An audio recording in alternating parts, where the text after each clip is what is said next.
Welcome to YouTube channel YRS class में एक बार फिर से आप सभी लोगों का बहुत बहुत स्वागत है। दोस्तों, इसके पहले के वीडियो में मैंने आप लोगों को कक्षा 10 विषय हिंदी में सेट नंबर तीसरे का प्रश्न नंबर 7 तक अच्छे तरीके से पढ़ा दिया था। तो फ्रेंड, आज की इस वीडियो में हम पढ़ेंगे प्रश्न नंबर 8 का प्रश्न नंबर खा, प्रश्न नंबर गा पढ़ेंगे।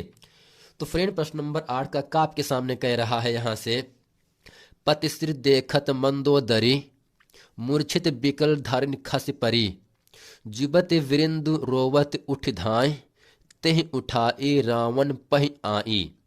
अब दोस्तों, जैसा कि एग्जाम में 2 नंबर के लिए ये प्रश्न पूछा जाता है। अब इसमें कह रहा है, इस गद्यांश को पढ़ने से उपर्युक्त पंक्ति में कौन सा रस है, यानी हास्य रस है या करुण रस है। दोस्तों, अगर आपको ये आता है ठीक है, अगर नहीं आता है तो इसी के साथ अथवा में भी एक प्रश्न आपको दिया जाएगा। अब यहाँ से कह रहा है, हास्य रस की परिभाषा एवं उदाहरण दीजिए या लिखिए। दोस्तों, ये था प्रश्न नंबर 8 का। अब ये चलते हैं, अब समझ लेते हैं प्रश्न नंबर 8 का खा क्या कह रहा है। खा है, रोला छंद का लक्षण एवं एक उदाहरण दीजिए।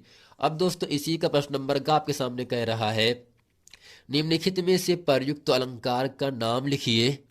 चरण कमल बंदौ हरि राई, या उत्प्रेक्षा अलंकार की लक्षण एवं उदाहरण सहित इसे लिखिए।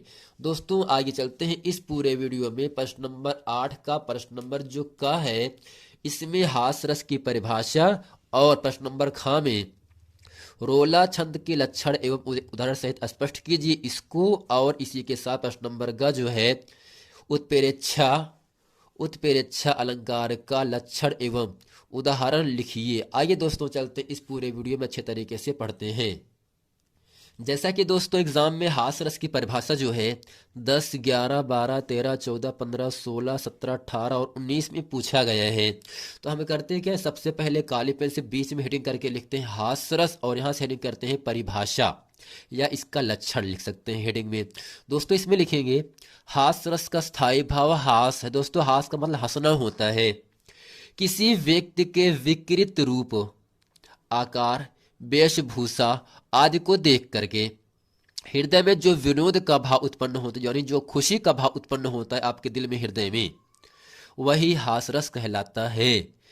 यही हास नामक अस्थायी भाव जब विभाव, अनुभाव और संचारी भावों से पुष्ट होता है या संयोग करता है, तब हासरस की निष्पत्ति होती है।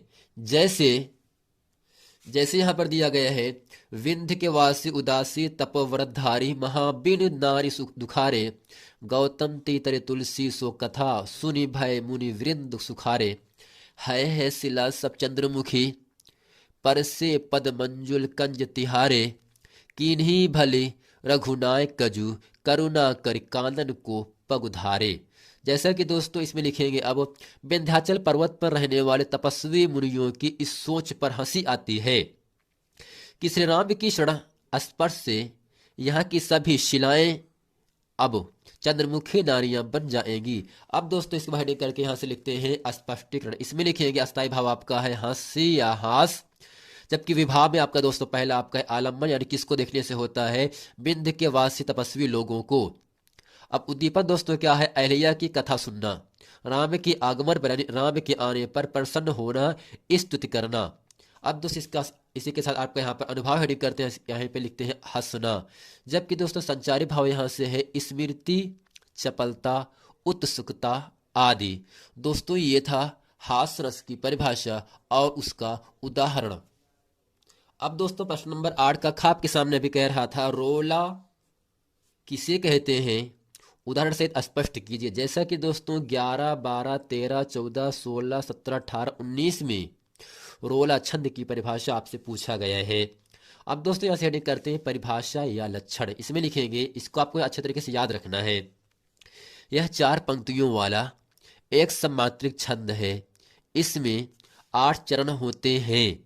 इसके प्रत्येक चरण में 11 और 13 के विराम यति से 24 मात्राएं होती, यानी दोस्तों इसके पहली पंक्ति में कितनी मात्राएं होंगी, 24, जबकि 11 और 13 के विराम यानी यति से हमें रुक जाना है। जैसा कि दोस्तों इसका एग्जांपल दिया गया है, जीती जाती हुई जिन्होंने भारत बाजी, निज बल से बलमेट विधर्मी मुगल कुराजी, जिनके आगे ठहर सके जंगी न जहाजी, हैं ये वही प्रसिद्ध छत्रपति भूप शिवाजी। जैसा कि दोस्तों जिस शब्द को आपको खींच के पढ़ना है वहां पर आपका 2 पाई रहेगा, जिसको आपको नहीं खींचना है वहां पर आपका 1 पाई रहेगा। जैसा यहाँ से है जीती, जा और ता पर दोनों के आगे बड़ एक मात्रा लगाया गया है, तो इसका मतलब जीती पर 2 पाई लगाया जाएगा। जाति, जा को भी खींच के पढ़ रहे हैं और ता को भी खींच के पढ़ रहे हैं, इसी के साथ जाति पर भी 2 पाई होगा। हुई, हाँ पर छोड़क मात्रा है, जबकि ई पर बड़े ई यहाँ पर है ना, तो यहाँ पर अगर बड़े ई है, बड़ा ऊ है, बड़ा अ है, अगर बड़ा अ का मात्रा लगाया गया है तो वहां पर 2 पाई लगाया जाएगा। दोस्तों यह था रोला किसे कहते हैं, इसकी परिभाषा और इसका उदाहरण किसे कहते हैं, कैसे समझते हैं। उम्मीद करते हैं ये प्रश्न आप लोग अच्छी तरह से समझ गए होंगे। अब फ्रेंड प्रश्न नंबर 8 का प्रश्न नंबर गा कह रहा था उत्प्रेक्षा अलंकार किसे कहते हैं, उदाहरण की सहायता से स्पष्ट कीजिए। अब यहाँ से हेडिंग करते हैं उत्प्रेक्षा अलंकार, यहाँ से हेडिंग करते हैं परिभाषा या लक्षण। इसमें लिखेंगे जहाँ उपमेय में उपमान की संभावना की जाए वहाँ उत्प्रेक्षा अलंकार होता है। इसका जो दोस्तों जो वाचक शब्द होगा मनु मानो, जनु जानो, मानव जनहु आदि उत्प्रेक्षा के वाचक शब्द, यानी दोस्तों जिस शब्द में मनु मानो, जनु जानो, मनहु जनहु आदि शब्द होंगे तो आपको समझ लेना है वह आपका उत्प्रेक्षा अलंकार होगा। अब दोस्तों इसका एग्जाम्पल यहाँ से दिया जा रहा है, सोहत ओढ़े पीत पटु, श्याम सलोने गात, मनव नील मन शैल पर, आतप पर्य प्रभात। जैसा कि दोस्तों इन सभी शब्दों में एक शब्द आया है मनव, क्या आया है, मनव, मनहु, जानो, जनहु। अगर आदि शब्द ऐसे आ रहे हैं तो आपको समझना है यह आपका उत्प्रेक्षा अलंकार है। अब दोस्तों इसमें लिखेंगे स्पष्टीकरण, यह पीला वस्त्र धारण किए हुए कृष्ण के श्याम शरीर उपमेय अर्थात प्रस्तुत है। वे प्रातः काल या सुबह के समय धूप से शोभित यानी सुंदर नीलमणि शैल पर, क्या है दोस्तों, उपमान या अप्रस्तुत। दोस्तों उपमेय को हम प्रस्तुत कहते हैं और उपमान को हम अप्रस्तुत कहते हैं, की संभावना की गई है, अतः यह उत्प्रेक्षा अलंकार है। दोस्तों ये था उत्प्रेक्षा अलंकार, हास्य रस और रोला किसे कहते हैं, इन सभी जो एग्जाम में आते हैं 2 नंबर के लिए आपसे पूछे जाते हैं और हर साल ये प्रश्न आपसे पूछे जाते हैं।